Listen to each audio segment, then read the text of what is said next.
I'm Rob Stoddard. I'm one of the co-hosts for this year.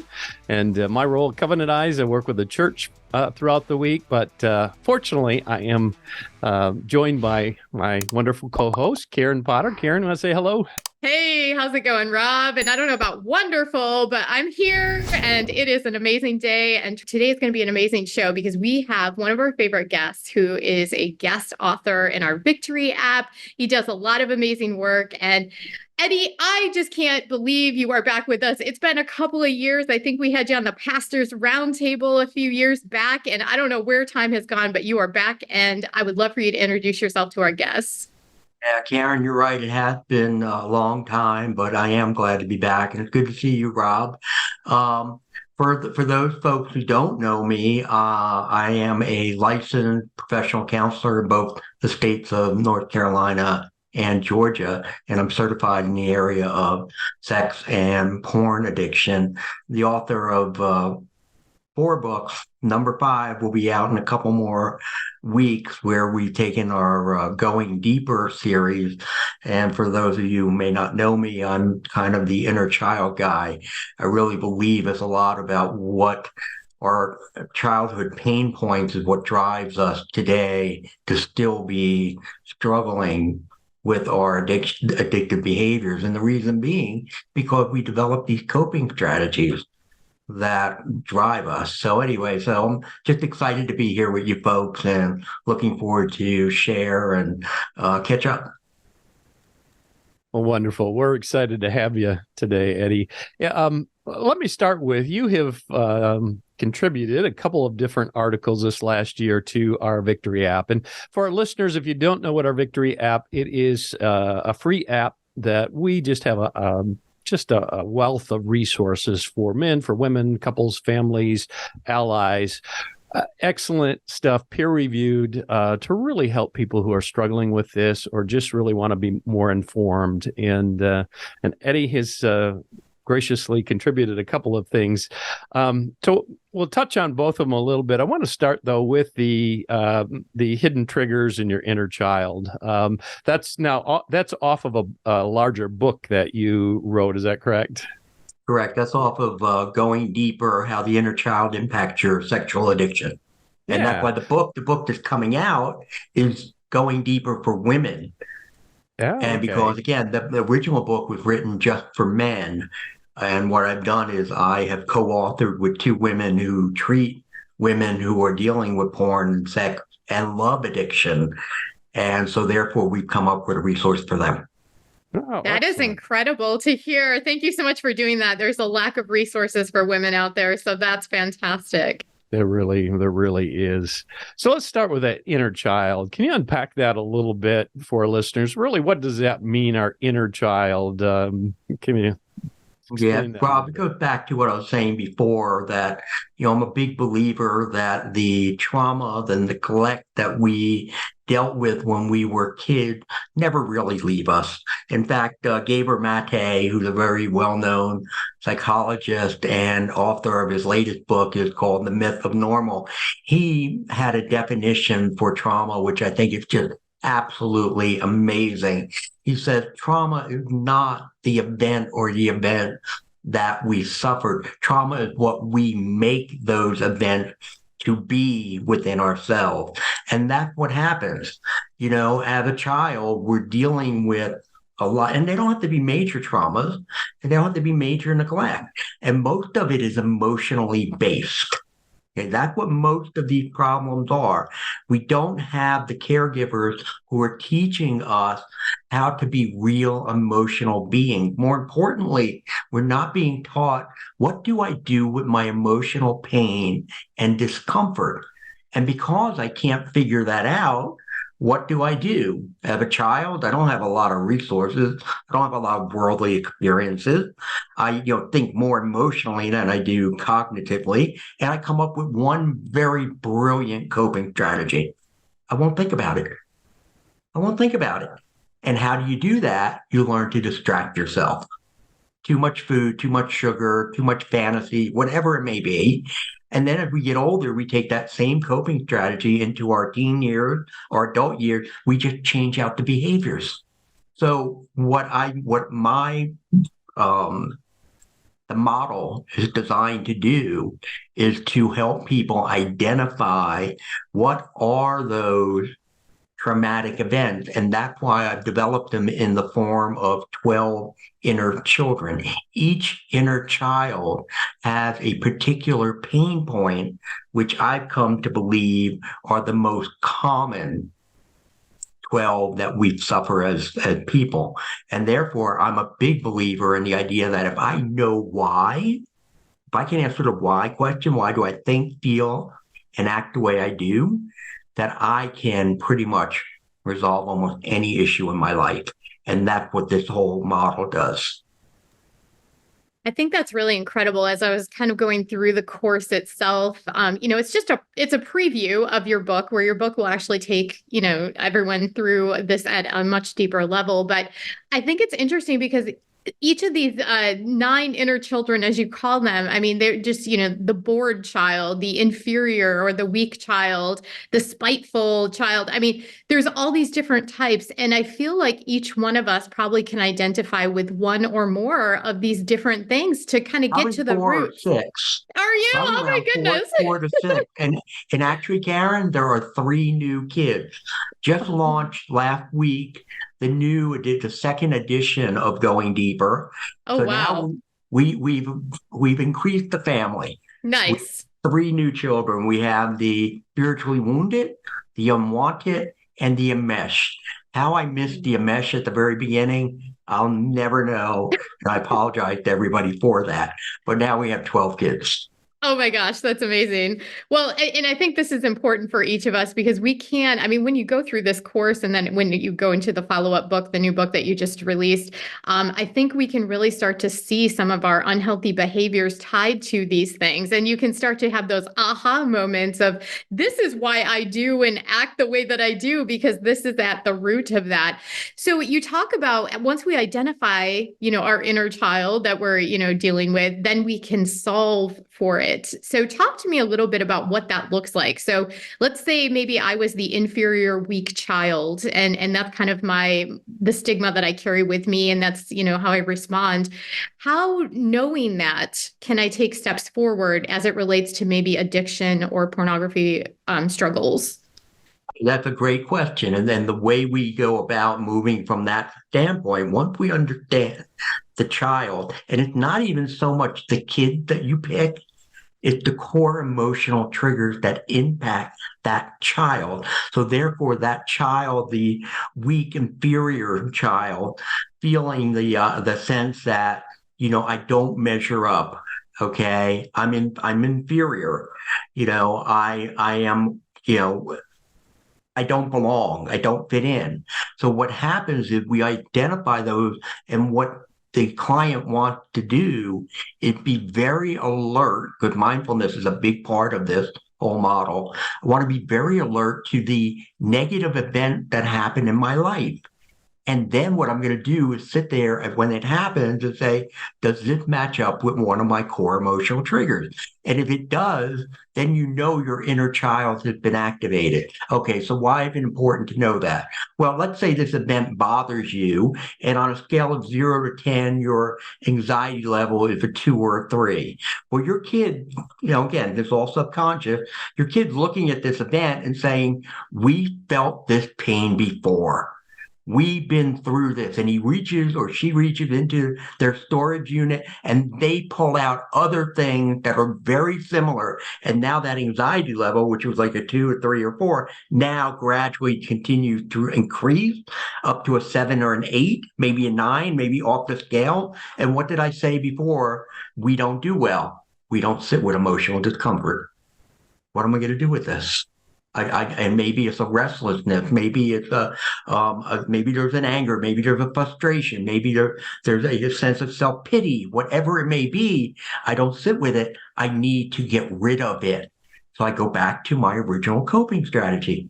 I won't think about it. How do I do that? I run to something that is going to distract me, and hopefully something that may be stimulating at the same time to do so. So that's what we're teaching them. And then what we're going to do, we're going to say, this is the way the kid gets activated. Now, what you're going to do is you're going to slow everything down.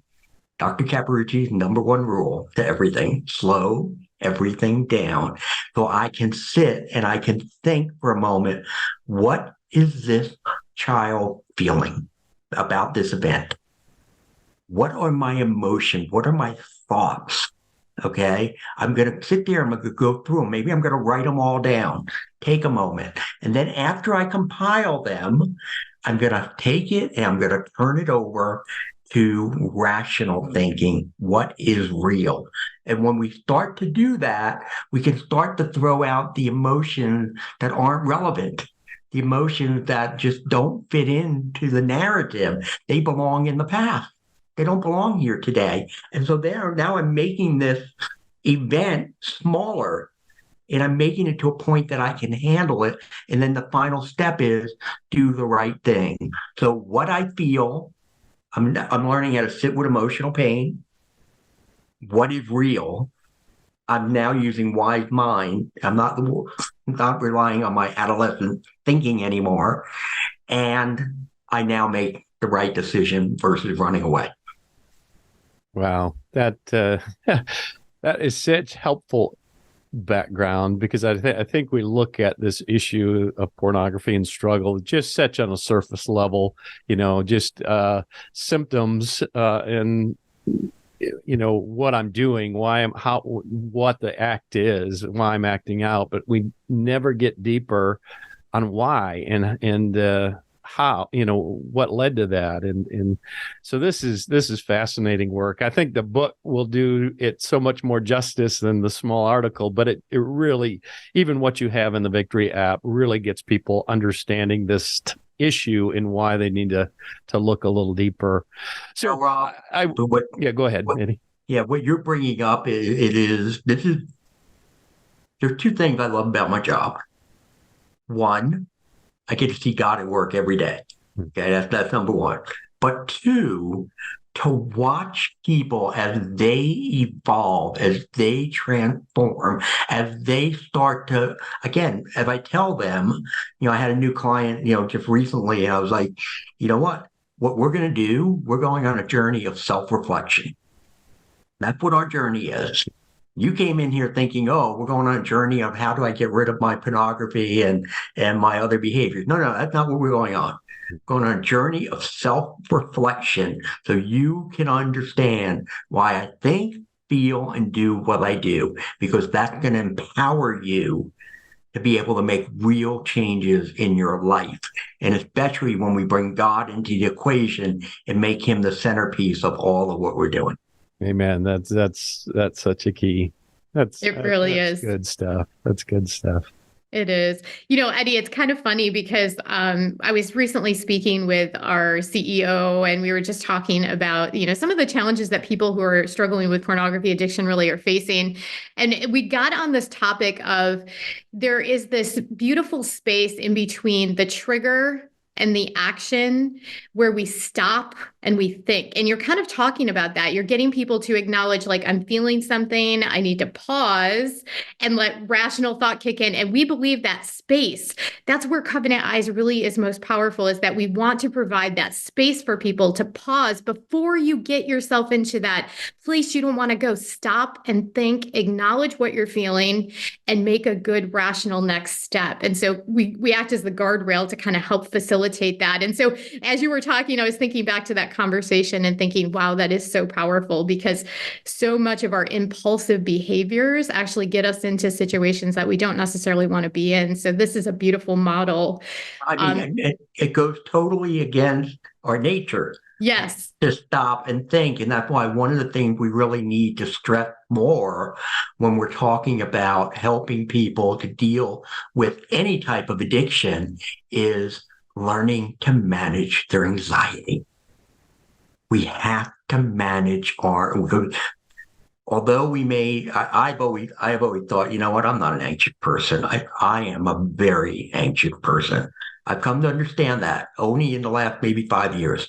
But before that, I didn't realize it. I'm compulsive. I'm like, no, I am compulsive. I have an addictive brain. My addictive brain goes after and wants those urges and those temptations. My compulsiveness, that drives me to act without thinking. You are absolutely right. What you and the CEO were talking about is we need to slow everything down.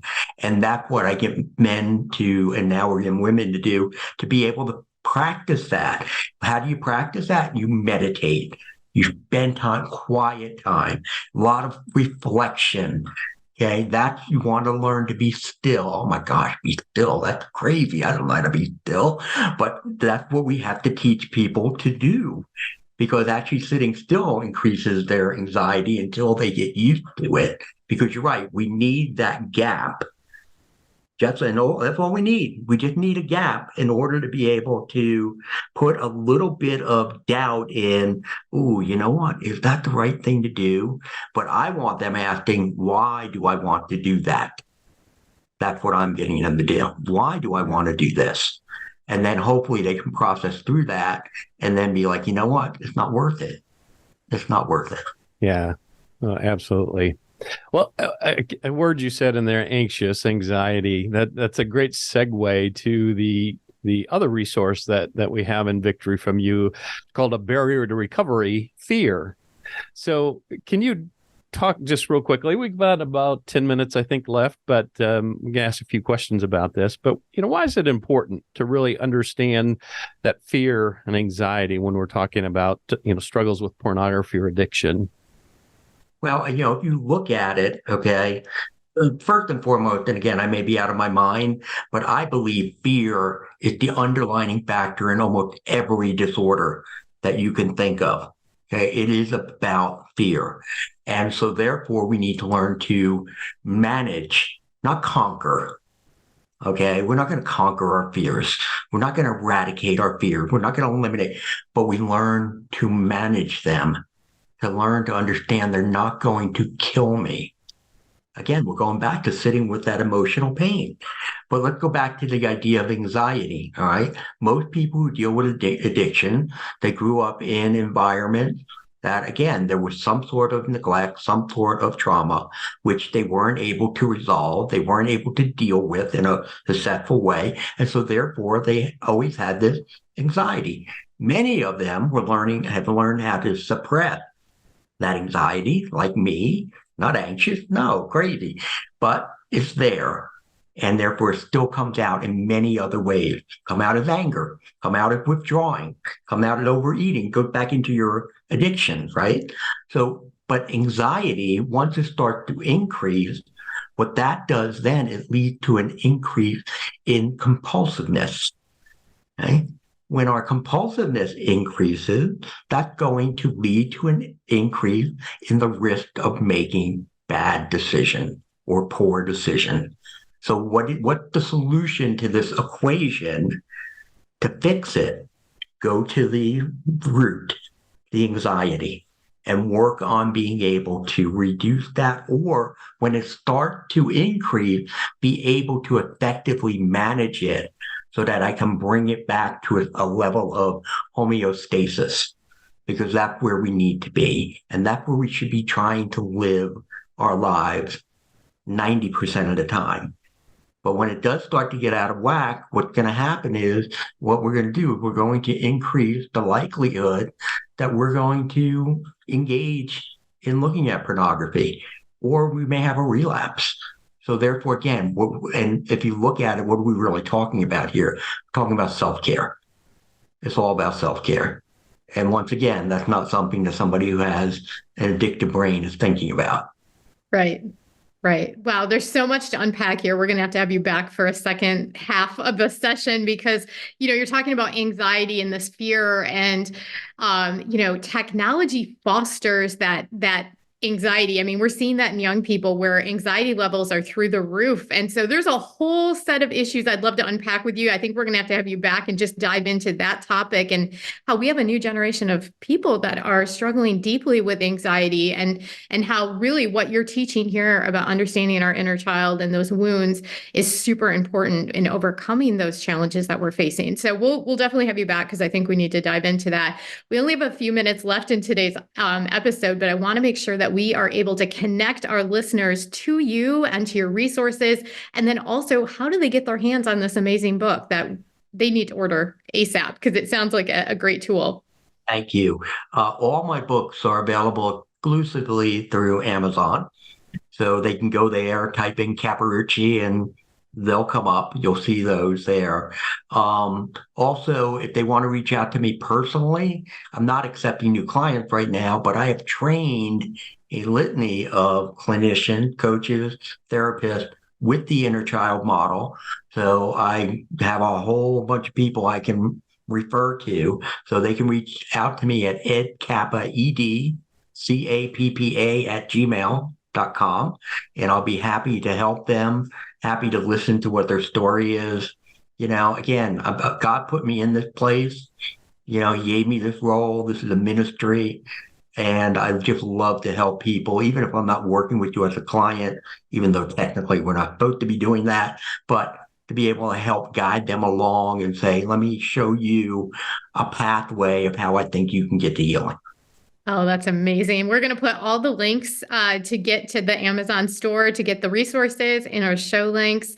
And then also we'll make sure we feature your email address so people can reach out to you. And Eddie, this has been such a treat. And I know we did not do justice, to the topic because we didn't have enough time here. So we'll definitely have you back and hopefully be able to go into a deep dive and really even expand our conversation to start talking a little bit about how technology is fostering this anxiety that we're facing in our nation. If we put aside 4 or 5 hours, we probably cover most of it. Yes, I agree. We'll have to do a 5-part series, but I am so grateful for your time today. And thank you so much for joining us. We appreciate it. It's just a pleasure to always meet you with you guys and see you, Rob. It was good to meet you. Nice. So, awesome. I look forward to coming back and talking with you again. Awesome. We'll have you back soon. Yes. And to all of our listeners out there, thank you for joining us for this episode of the Covenant Eyes podcast. Be sure to like and share this episode. Make sure you check out the links in the show notes so you can get your copy of Eddie's book. And we are so grateful for your time today and hope that you have a blessed afternoon. God bless. Take care.